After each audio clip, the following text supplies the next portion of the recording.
मुझे लगता है कि मोदी साहब ने इसी तरह की भाषा का उपयोग हिमाचल में भी किया था और कर्नाटक में भी किया था।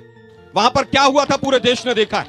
अब देश की जनता जुमलों में नहीं जीना चाहती है, देश की जनता कहती है वास्तविकता पर आइए। वैसे आज हर्षदीपति से मिलने गए थे खड़गे बोलने दोगे नहीं बोलोगे? सवाल तो बस इतना पूछ रहा हूँ कि हर्षदीपति से मिलने खड़गे जी और गहलोत जी गए थे, 2 साल हो गए इस घटना को, तब क्यों नहीं पहुंचे उनसे मिलने के लिए?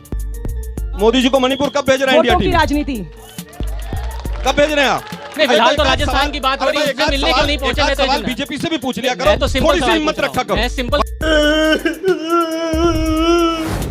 दोस्तों, आज की डिबेट में आगे आप नए गोदी एंकर की जबरदस्त धुलाई देखेंगे। राजस्थान के जयपुर में हो रही आज की इस डिबेट में बीजेपी की प्रवक्ता मैडम को आलोक शर्मा ने अपने तर्कों से बड़े अच्छे से एक्सपोज किया, जिस पर जयपुर की जनता ने भी प्रवक्ता मैडम को आड़े हाथों लिया। उसके बाद इंडिया टीवी की मोदी भक्ति पर आलोक शर्मा ने करारा वार किया और गोदी एंकर को बीजेपी से सवाल पूछने की हिम्मत दिखाने को कहा। चलिए आपको आगे की डिबेट दिखाते हैं, उससे पहले वीडियो को एक लाइक कर दीजिए।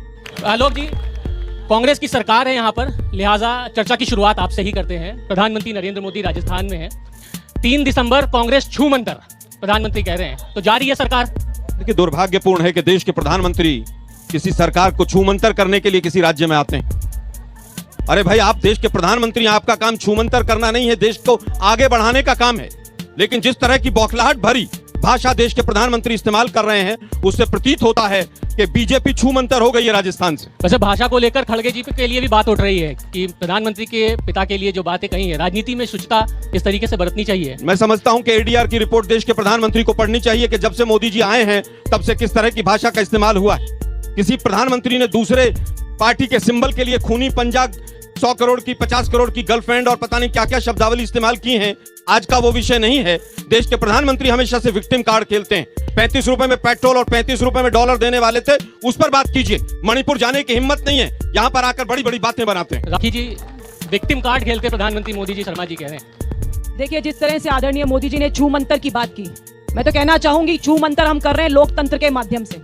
हम बात कर रहे हैं छू मंतर करने की कि जब 25 तारीख को वोटिंग होगी यहाँ पर, तो कांग्रेस पार्टी जो है 3 तारीख के रिजल्ट के बाद छू मंतर होगी। हम लाल डायरी तो मैं लेकर आई हूँ आज दिखाने के लिए। बोलिए, लाल डायरी को लेकर गहलोत जी का नाम, वैभव गहलोत जी का नाम भी सामने आया, चर्चा खूब। दुर्भाग्यपूर्ण है जिन लोगों ने 1,76,000 करोड़ के घोटालों के आरोप लगाकर देश की जनता को गुमराह करके सत्तासीन हुए, उन्होंने सबसे पहले आकर क्लीन चिट दिया। जिन लोगों ने कहा 15 लाख रुपए अकाउंट में आएंगे, वो भागकर खड़े हो गए। राजस्थान की चर्चा करना चाहते हैं क्या आप लोग? मैं नहीं करना चाहता हूँ। मोदी जी आज तक किसी दलित के यहाँ पर गए हो तो बता दीजिए। मध्य प्रदेश में अभी एक ट्राइबल के ऊपर मूत्र विसर्जन हुआ, कौन सा बीजेपी का लीडर गया था, जरा बता दीजिए। 24 घंटे पहले हरमाणा में महिला के साथ दुष्कर्म हुआ, ये घटना भी हुई है। 24 घंटे पहले किसकी सरकार है राजस्थान में?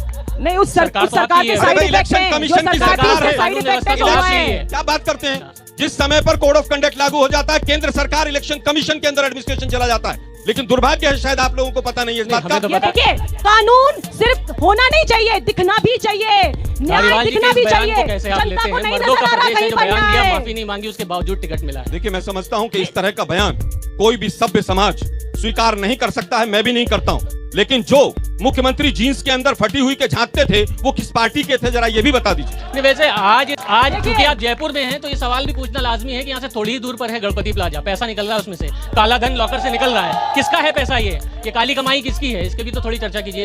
ईडी और सीबीआई जो बीजेपी के फ्रंटल ऑर्गेनाइजेशन इतने दिन तक यहाँ घूमते रहे, उनको नहीं पता चला? इंडिया टीवी को जरूर पता चलेगा। अरे वहां पर अफीम की खेती कर रहे हैं इनके मंत्रियों के बच्चे विदेशों में जाकर, और सवाल यहाँ के अब जयपुर के पूछ रहे हैं। कह रहे हैं कि अफीम की जहाँ पैसा होगा, जहाँ भ्रष्टाचार होगा, जहाँ गलत लेन देन होगा, वहीं पर ईडी सीबीआई काम करेगी, क्योंकि भ्रष्टाचार उधर है तो तब भी उधर कार्रवाई थी, अभी भी उधर ही कार्रवाई है।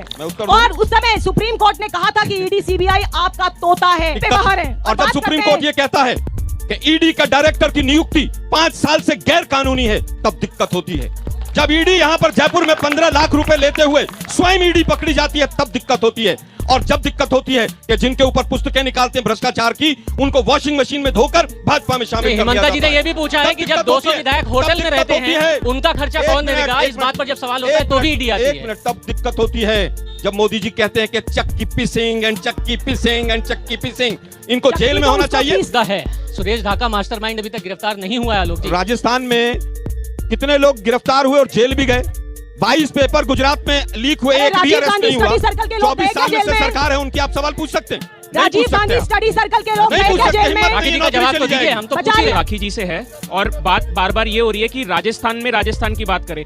Bharatiya Janata party, national party और महिला सुरक्षा का विजन जनता को दिखाना चाह रही है। तो ये महिला सुरक्षा का विजन हाथरस में या ब्रजभूषण सिंह के केस में चूल्हे में फूक गया था क्या, जिसको महिलाएं उज्ज्वला योजना के विफलता पे फूक रही है? ये सवाल एक पूछे जा सवाल रहे हैं बता बीजेपी दीजिए, से, जनता भी बीजेपी से पूछ पूछा रही आपने। है। आप तो अरे जवाब आप दे कुछ तो दीजिए शर्म कि किया करो। जिस सवाल का मैं जवाब देना है वो तो आप दे ही नहीं रहे हैं मैं शर्मा जी। मैं फिर कहूंगा, महिलाओं के साथ अगर कोई भी अत्याचार होता है वो दुखद है, लेकिन पहली भाजपा पार्टी है कि जितने बलात्कारी, जितने चिन्मयानंद और तमाम उनके सबके शरणागत अगर कोई रहता है, आसाराम पे मोदी जी जाकर माथा टेकते हैं।